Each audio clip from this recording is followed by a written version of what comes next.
Hey everybody, welcome to another exciting episode of NC-17. My name is Josh, and today with us we have the members behind Black Ave Films. We have Ronald Black. Uh, thank you for joining us. And we should be having Christopher Avellino. Hopefully I said that correctly. Joining us shortly too. How you doing, my friend? Pretty good, man. Thanks for having us on. Oh yeah. Uh so kind of take us back to when you were younger. What really drew you to the movies, and what was your inspirations to really want to put yourself out there and start making films and just the genre you're in and stuff like that? Oh well, geez, I probably got started a long, well, a long time ago when I used to go over to my grandparents' house. Like we're talking like the early '70s, and watching those real early B-rate horror movies, the black and white ones, and the ones that are like the guys with two heads. Like I was just kind of drawn to it. And then as I grew up, of course, the effects got better, the stories got better, the visuals got better. So next thing you know, 50 years later, here I am making movies. I never would have Uh, thought it. right. And joining us now is Chris Avellino. How are you doing, my friend? I'm good. Thank you for having me on. Uh, it's our honor. It's our pleasure. So Chris, kind of again, same question. Take us back to when you were a child. What really got you into the movies and wanting to do what you do? Starting out, obviously, I was a child of the 90s, so I got to watch a lot of HBO, late night TV, that type of stuff. And that really set a tone for me. My mom let me watch a lot of horror movies, Child's Play being like one of the first horror movies I got to see, and getting to watch all the craziness that happens in those really pushed me in this direction.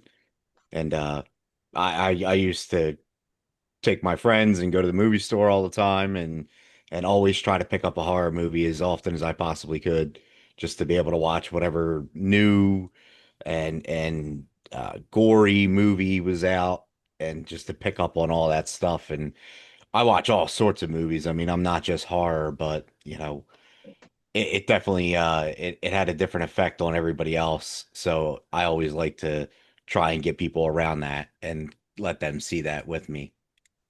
Uh, so kind of take us to the inception of Black Ave Films. When did you guys first meet, and when did you guys come up with the idea to create Black Ave Films? Let's see. That happened in March of 2024. I was on set for Boy From Below, Tori Jones film, and I came back from that, and I told Chris, I said, I just had the best experience of my life, and I think I want to make films. And he's like, I like films. I said, well, if you want, I mean, both between the both of us, we can jump in there and figure things out and see what we can do and start making movies. So we talked about it. We brainstormed I already had the emblem, and I didn't. I was just missing his last name, which is Avellino. We just cut it short for Av and made Black Av Films. Oh yeah. And creating this, I mean, obviously going into it, you guys had a set, you had your mindset on what you really wanted to do, art wise, just kind of like what films you wanted to do and stuff like that. But what was the first time on set for your first production that you guys did together for Black Ave Films? That was something we call MonsterCon Massacre. And if you go on our YouTube page and actually you can actually watch it there, but it's the worst production. It's basic as hell. The sound completely sucks. But we were trying something with Amazon equipment. Like we bought a camera from Amazon. We bought wireless lavs from Amazon. And we were like, oh yeah, we're gonna make the best movie possible. And going through the whole thing, we're like, oh, this is great. This is great. We're doing a great job. We're doing this. Then we looked at the footage at the end and we're like, oh, this is this is complete dog shit.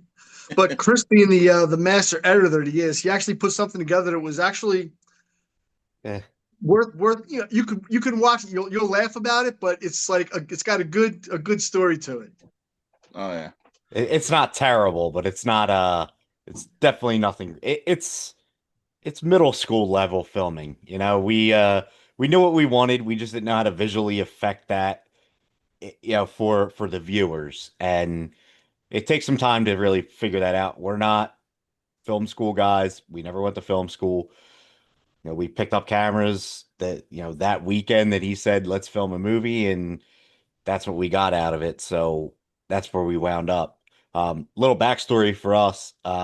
Me and Ron, we've been working together now for 12 years, I think, at the same company.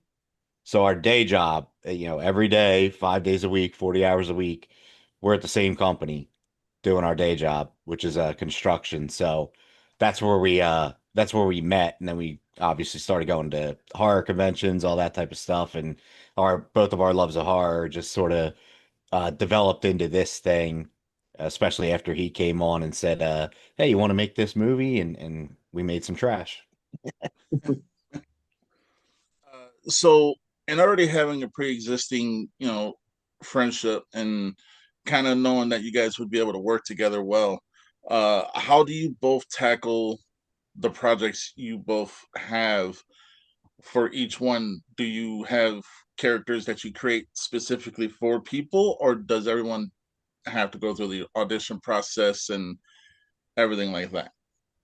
It's main like I do most of the writing. I'll write everything, and then Chris will proofread it, and he'll say, "Oh, change this, change that. Maybe go a little bit more detailed on this, and maybe we'll try a different kill here." We want all of our kills to be unique, that aren't every like we don't want to see a thousand throat slices or like cutaway blood shots. That's really not us. We're more in your face kind of people.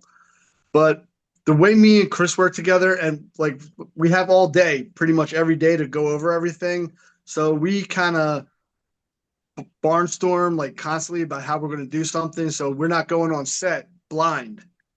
But other than that, when I'm writing, I generally write everything.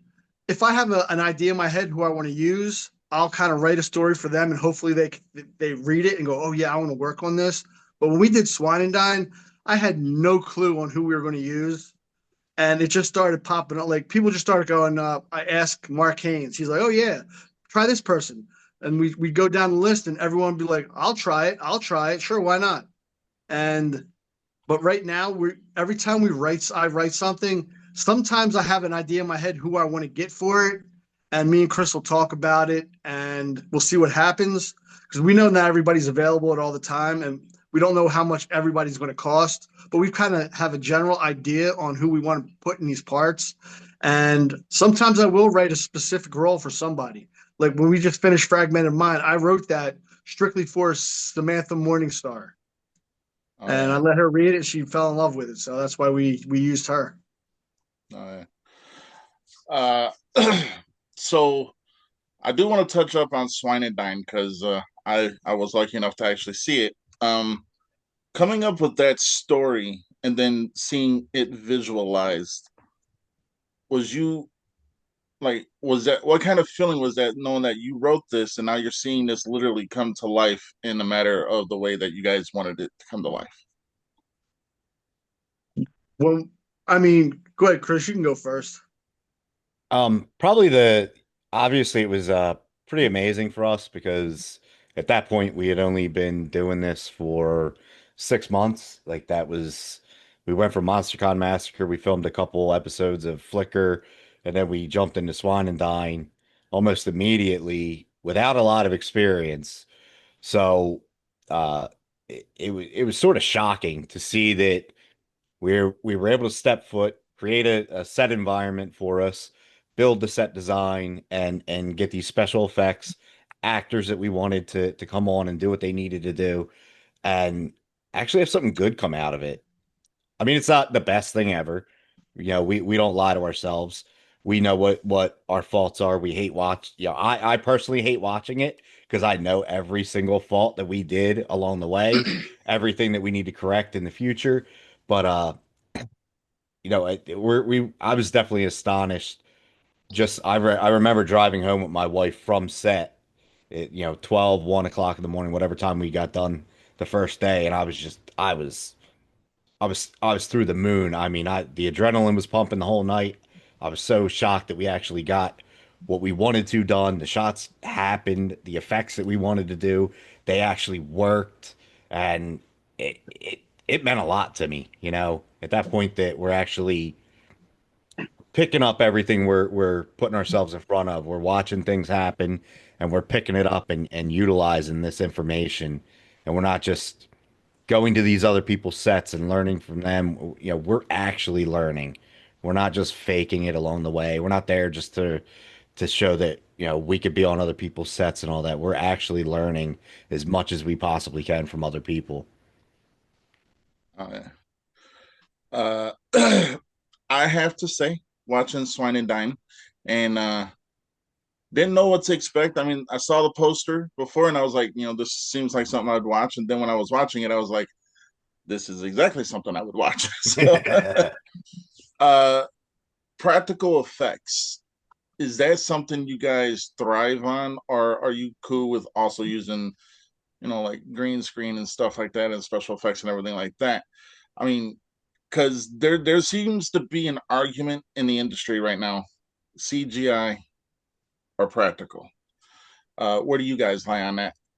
Well, like I said, both me and Chris, I grew up back, like I said, I watched movies in the 70s where there was no such thing as VFX. It was all practical, which is probably why half of the special effects were garbage. But when once Tom Savini started taking over doing his special effects, I mean, you just watch the progression of how everything went. I mean, we're not saying that we will never use VFX. I mean, we use some VFX in Swine and Dine, but we tried not to use a lot. Like we're mainly practical. If we can get away with the practical, everything we want to do is practical. I mean, me and him kind of design a whole bunch of elaborate kills, and then we try to pull them off ourselves, and it's it's not easy. And when we see what happens, like the final cut, we kind of look at ourselves and go, "Look what we just did." I mean, we did something that a lot of people strive to do, and we haven't been doing it that long to make these actually look like the real kills. Oh yeah. I don't want to give away anything for people who haven't seen it, but there was one particular scene. Uh, I'm trying to like tiptoe around because, like I said, I don't want to spoil nothing. There was one scene that kind of just stuck out to me, and let's just say heads will roll. How did you guys come up with that particular kill and that effect? The kill, it didn't go the way we wanted it to. We were trying to rush that scene, and we were trying to do it safe. Like we actually had a real weapon in our hand. Like Mark Haynes actually was swinging a real weapon, and we didn't want to get anybody hurt. So we tried to do it as safe as possible. And in the effects of trying to do that, there were some parts where we had to have the actor keep ducking down, and you could see him ducking down. So we had to come up with another idea, and we never intended to actually see the head chop off. It was just supposed to be a swing, and then the body laying on the ground with the blood all around it. But we actually had blood splatter all over the backdrop, but you couldn't see it on the cameras because of the red lighting. But uh, then Chris tried.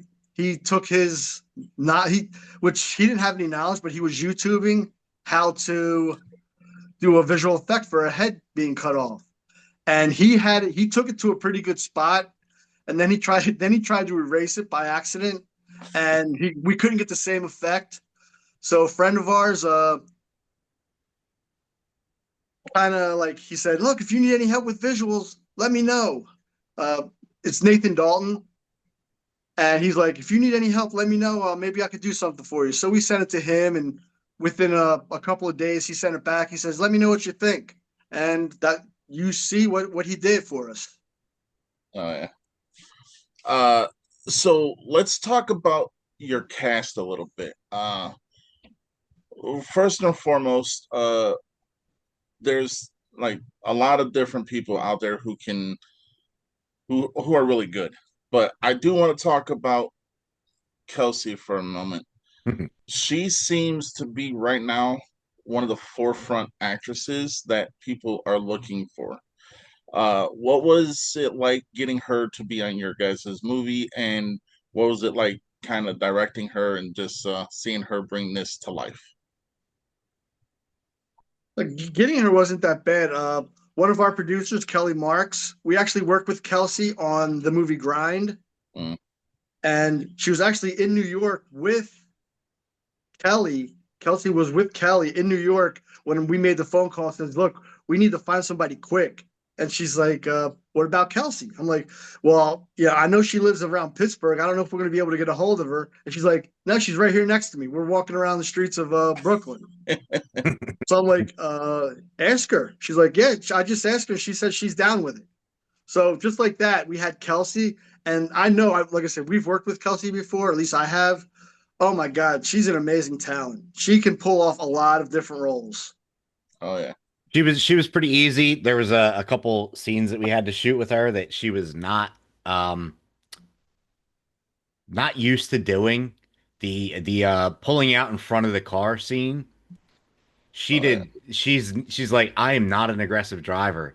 I don't know how to do this. So we had to do that like 4 takes because she was like trying to time it just right. I was the one driving the other car. I had another guy with me, and he was just running the camera there. So I needed the timing to be right for that shot to really make that effect of her being portrayed as the bitch, right? She's a bitchy person. So you want her to pull out and be like, ah, fuck it, I got this. Pull out in front of me, and I'm telling you, like I had other people on the phone with me trying to tell her when to go, and we're trying to time it just right. And 3 or 4 takes, it was just she pulled out real slow, way too early because she didn't want to have a possible chance of us crashing. And I get it, but she was not ready for it. But what she wound up giving us was perfect. It just took a little bit to get it out of her because she's just not that way at all. She's like, no, I'm super safe.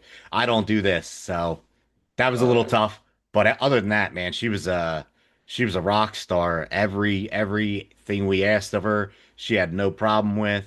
She was there, ready to go. Not a single complaint, and we absolutely love her for it.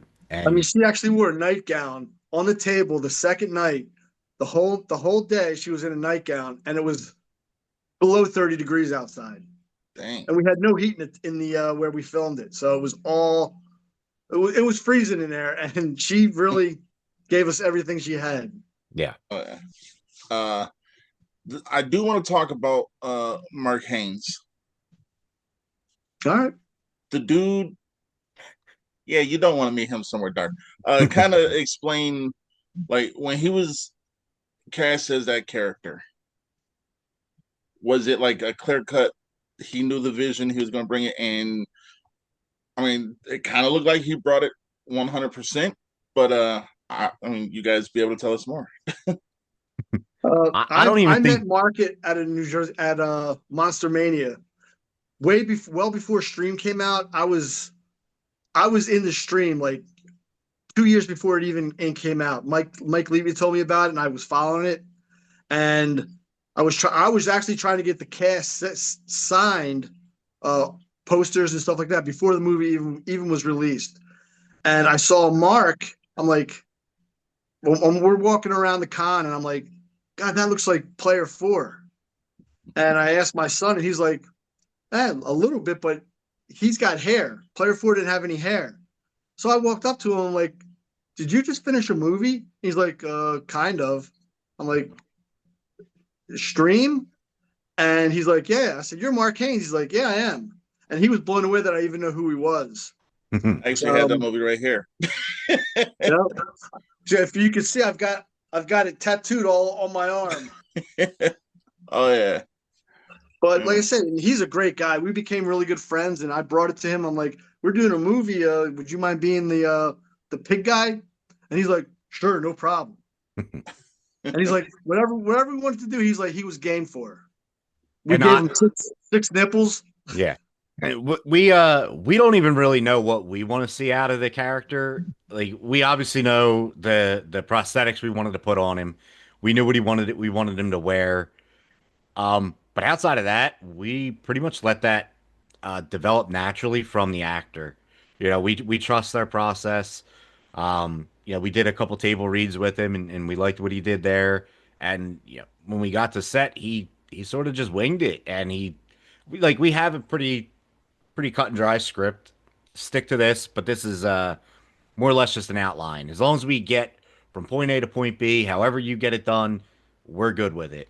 So there's some lines in there that he just completely ad-libbed that we're on the floor about because it was so hilarious for us. Yeah, even to this day watching it, like there's certain parts that I just know certain people did a phenomenal job on, and I laughed my ass off at them, or I'm just still shocked that that even developed in front of us the way it did.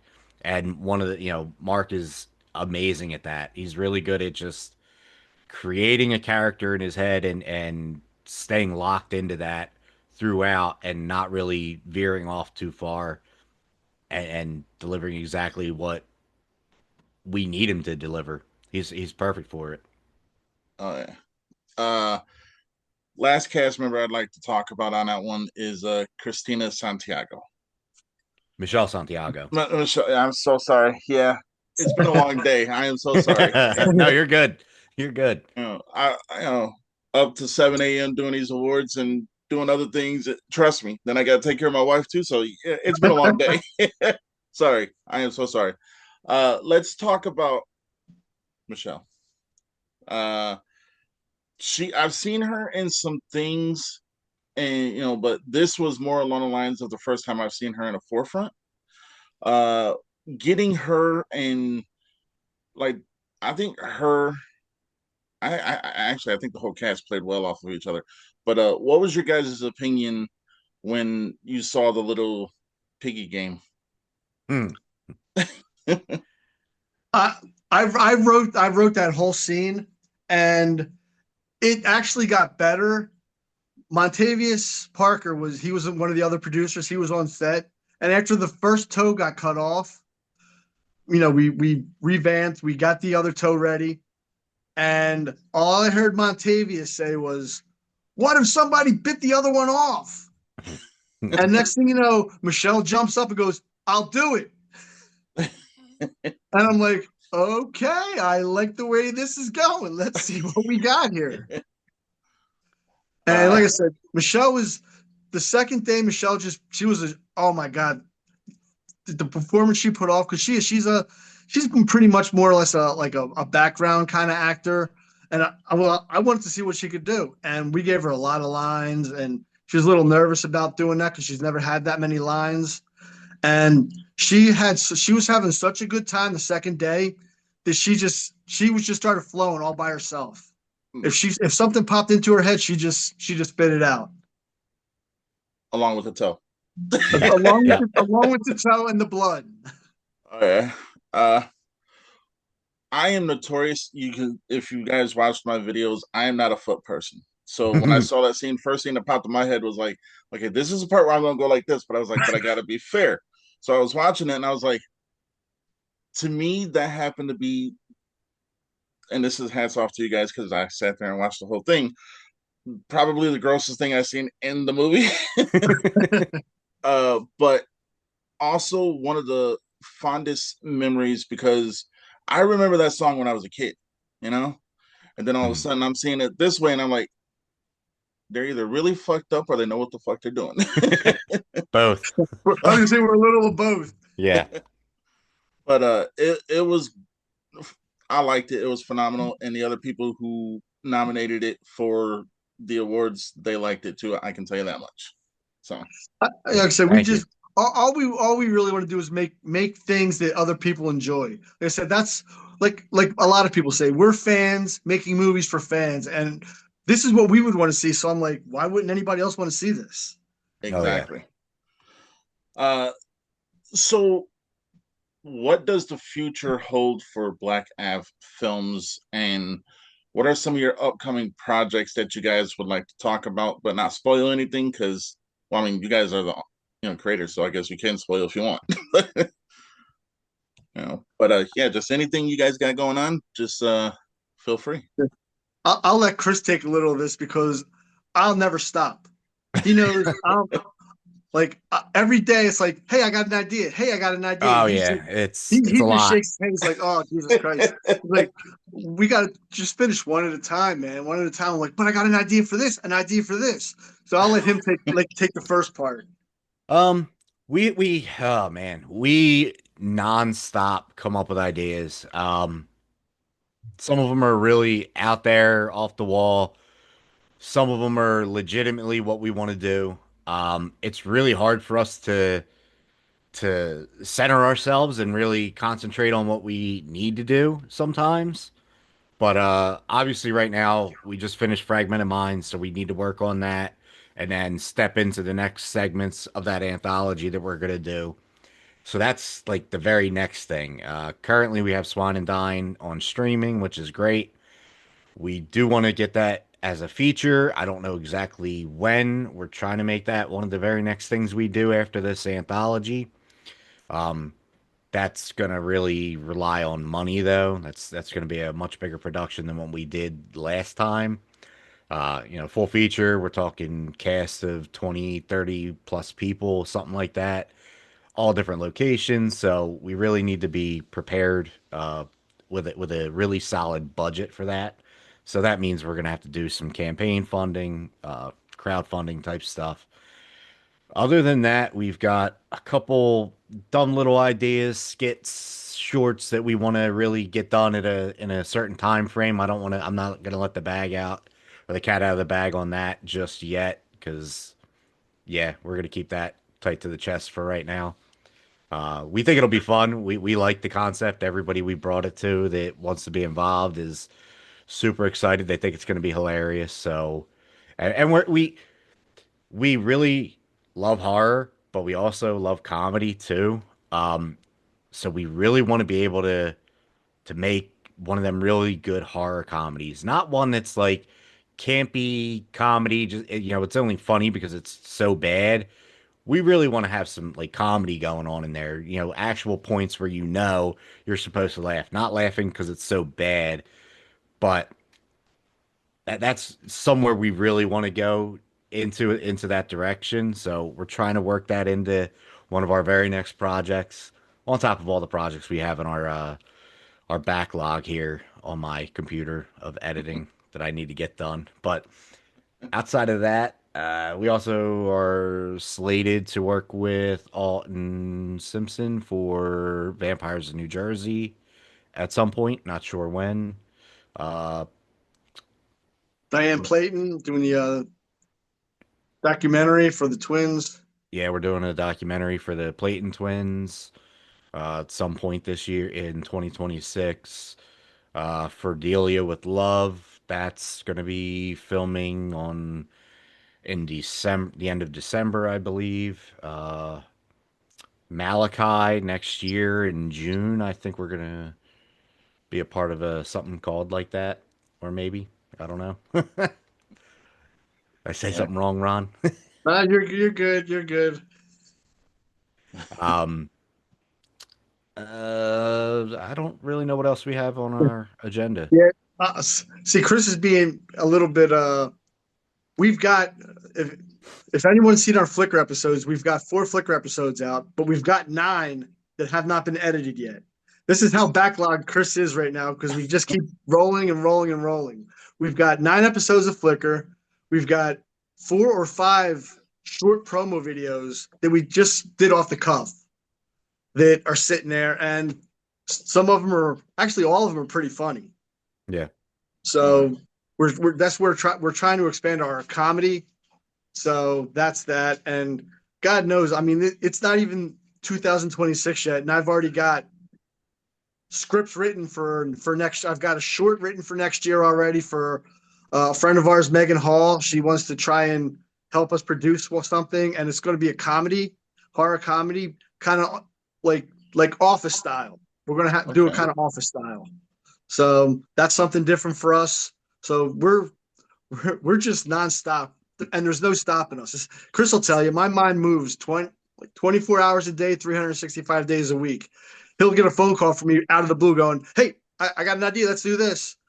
Like I said, I just hit him up the other day for me and him are going to do a wing challenge with horror hot sauces. Okay. Hopefully by the end of the year. So Oh yeah. Probably in the next couple weeks we'll get to that. Something like that's a little easier because we'll just do it live and there's no editing necessary. It's just, we set up a table, we set up the cameras, some lights, and we just go. A lot easier than having to go back and edit sound, any, title cards and all the credits and all that. That's all a chore. Oh yeah. So you guys mentioned horror comedies. Now, me personally, I love all kinds of horror, whether it be serious horror, comedy horror, stuff like that. One of my favorites that is a horror comedy that hardly ever gets any attention is Chud 2 Bud the Chud. Like if I see stuff like that, I'm a happy camper. But then again, I just love horror. So uh do you want it to be kind of like that kind of comedy horror, or do you want it to be more along the lines of Toxic Avenger comedy horror? Probably more like a Tucker and Dale versus Evil. Oh right. yeah. That's our shtick type of thing. Oh yeah. Where That's a it's great right movie. it's right in your face, but it's not overtly comedic, but it has those punchlines that are just delivered so well and perfect timing that makes the audience laugh, makes us laugh when we're writing the ideas. And so we're hoping to get something along those lines. Who knows? It might turn into Listen, but don't get us wrong. We're not above doing campy horror comedies. yeah. So we could do something like that. Oh, trust me, Okay. some of the stuff we've written is like it's bad, but funny bad. Like we've got some real stinkers in there that like we know how bad they are, but we know if they're done right, they could be horror comedy gold. Just that absolute terrible movie, but just because of how it was done, it's still hilarious. We're the Oh, yeah. next version of your cult classics. Yeah. So speaking of Tucker and Dale, which I actually do have the steelbook right there, but favorite kill. Ugh. My favorite kill is probably Bone Tomahawk. Oh yeah. Okay. The splitting with the bone axe. Oh yeah. It's a pretty gruesome one. I don't know if Bone Tomahawk really falls in the horror realm. I think it's just on the verge of it. But that's probably one of the greatest kills I've ever gotten to like really witness the way they did it and the brutality that was happening and the shock that everybody else was really feeling around there. And it was just, I mean, it was gruesome and very well done. And it was not a very quick kill. It took a little time to chop through the guy there, and it was it I in more recent times is probably one of my favorite. Oh yeah. Like I said, my favorite. It's not even a gory one. Like I said, the one that freaks me out the most is the Friday the 13th with the sleeping bag. Oh Where with every time I grab a sleeping bag, that's what it comes in my mind. I'm like, oh god, that's all I need is somebody to be smashing me up against a tree nonstop, so the feathers are flying all over the place. I'm like, that would be brutal. oh yeah. Uh, so let's talk about the work you guys done with because you've worked with the who's who. I mean, I can name about five. It's like 6 degrees of separation. If I name one person, you guys have worked with either that person or someone that has worked with that person. Working with so many different actors, actresses, producers, directors, and stuff like that. What is your main takeaway from not each person because we'll be here for 3 or 4 hours, but what is your takeaway from learning from everyone just in general? I mean, that's in this business. There's only one thing you can do, and that's learn because you don't know. Nobody knows everything, and no matter who you're working with, somebody's going to bring something to the table that you've overlooked or you don't know about. And like I said, I've picked up so much stuff from actors, from cameramen, from directors, gaffers. Like if me and Chris pretty much worked every department in like at some point on some set. So we kind of like built our knowledge off of other people's mistakes or their their knowledge. So it's like there's and then even the actors. I learned so much from watching other people do their thing. And I give a shout out to Clifton Taylor. The Mhm. guy's amazing. Like I said, I've worked with him 4 times so far this year, and each time he's a great guy, a really great friend, and he's just a brilliant actor. All right. Yeah, I would say, you know, for every set that we've been on, every time we've gotten to work with somebody, everybody's got some other piece of information to the puzzle. We're it's like we're trying to build a puzzle on how to perfect this, and we don't have all the pieces, but the more times we go out there and we communicate with other people and we get their feedback, it helps us to get our puzzle a little bit closer to being done so that we can, perfect what we're doing. Uh, so individually, what advice would you guys give to anyone trying to get into this industry, whether it be acting, directing, producing, or whatever? What advice would you give to first timers or just people trying to get into the industry? I would say don't rush it. Learn every aspect of be if you want to be an actor, learn acting, but also learn the behind the scenes, behind the camera, because they're the ones making the actors look good. And if you don't know what they're trying to tell you to do, it gets kind of tricky. But the best advice I can give anybody that's starting out new is learn everything you can about every department because that's only going to make you that much better. You can't just pick one thing and try to do that unless that's all you want to do. If you just want to be a cameraman, just learn camera. But even still, and don't rush. You might not think you have a lot of time, but you can't rush knowledge of this aspect. I mean, because filmmaking is not easy, and people think it's easier than it is. And once you start getting into it, each section of filmmaking gets harder and harder and harder. Yeah, I would my advice to anybody wanting to do this is put yourself out there. Um, Number one, you're not just going to get cast if you're waiting for somebody to call you to be an actor, or if you're waiting on somebody to call you to come be a PA on the set. You need to go out there. You need to communicate with people. It's a there's a network out there, and once you break into that network, you're gonna get connected. And until you do that, you're going to be sitting on the sidelines going, "Oh, I really wanted to work on that project." Well, you didn't call the guy.